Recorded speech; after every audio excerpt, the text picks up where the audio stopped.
Dans les systèmes d'équations, il y a des systèmes d'équations à résoudre qui donnent des choses particulières. On en voit deux. On voit une situation où est-ce qu'il n'y a aucune solution et on voit une situation aussi où est-ce qu'il y a une infinité de solutions.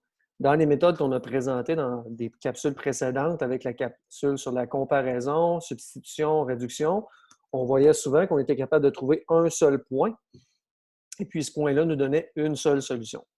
Dans quel cas on peut avoir aucune solution? Bien, on en présente une maintenant. Alors, pour aucune solution, ça arrive quand les droites sont parallèles, parce qu'on travaille avec des droites, c'est des formes AX plus B.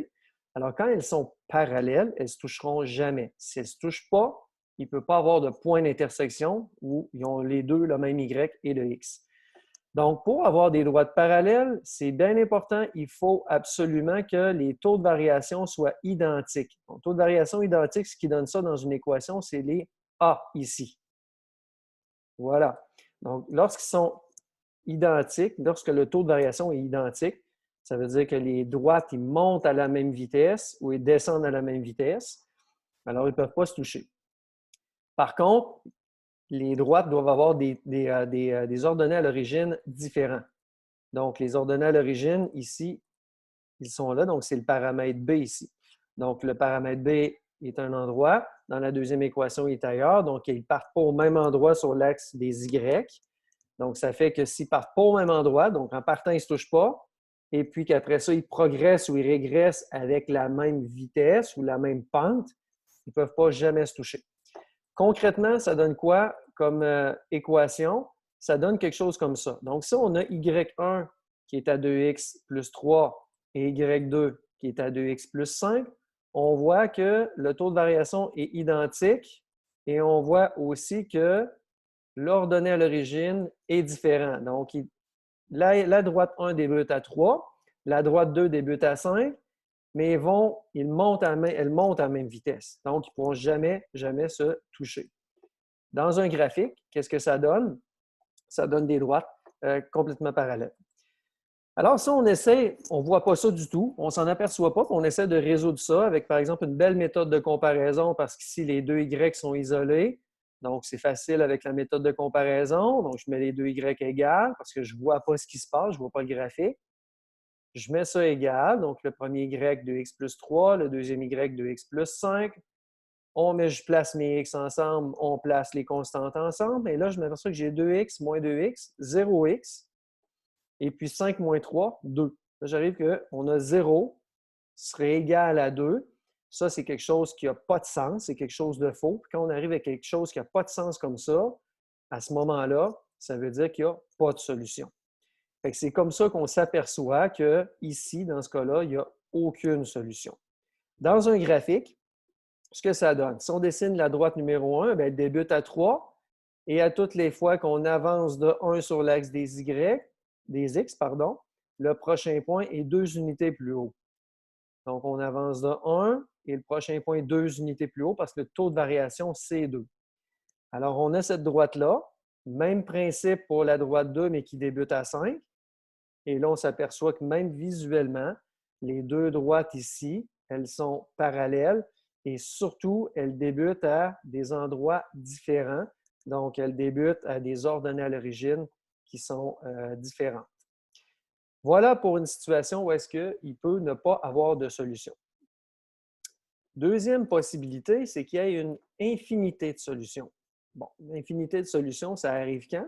Ça arrive quand le taux de variation est identique et l'ordonnée à l'origine est identique. La seule différence avec l'exemple qu'on vient de voir précédemment, c'est que le taux de variation était identique, mais l'ordonnée à l'origine était différent. Donc, les droites étaient parallèles, mais elles débutaient au même endroit. Si l'ordonnée à l'origine est identique, ça veut dire qu'ils partent dans la même place, puis ils progressent de la même façon. Ça veut dire qu'elles sont carrément une par-dessus l'autre.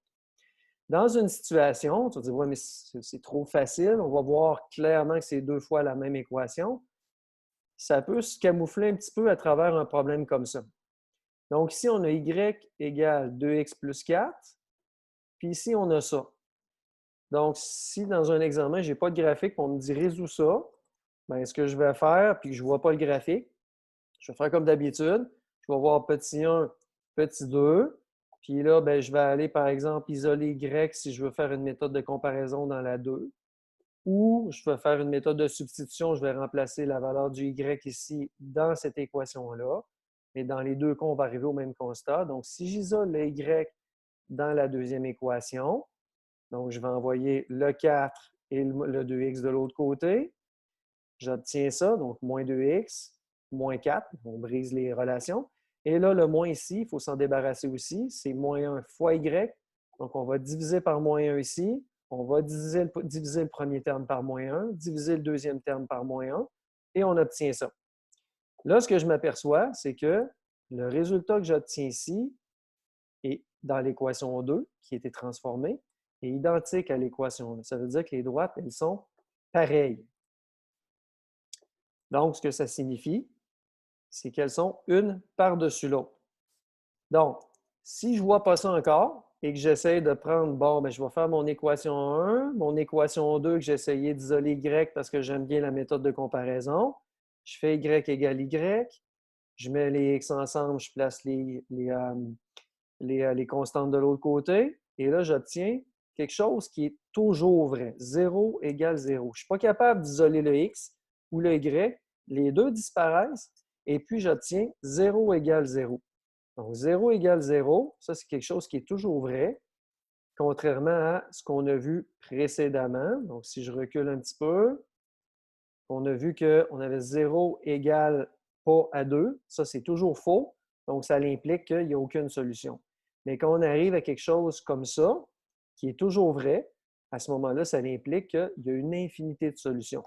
Désolé pour l'écriture de l'ensemble des nombres réels, mais c'est le mieux que j'ai pu trouver. Donc, l'ensemble des nombres réels, c'est l'ensemble infini de toutes les possibilités. Donc, ça veut dire qu'il y a une infinité de possibilités. Les deux droites sont une par-dessus l'autre.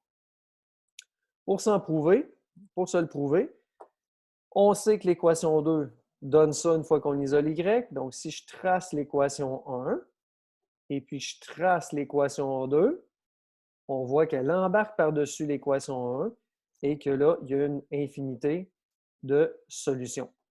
C'est pour ça qu'on le voit comme ça. Donc, si on n'a pas le graphique, on peut le calculer, puis si on arrive à quelque chose qui est toujours vrai, comme 0 égale 0, à ce moment-là, on va constater qu'il y a une infinité de solutions.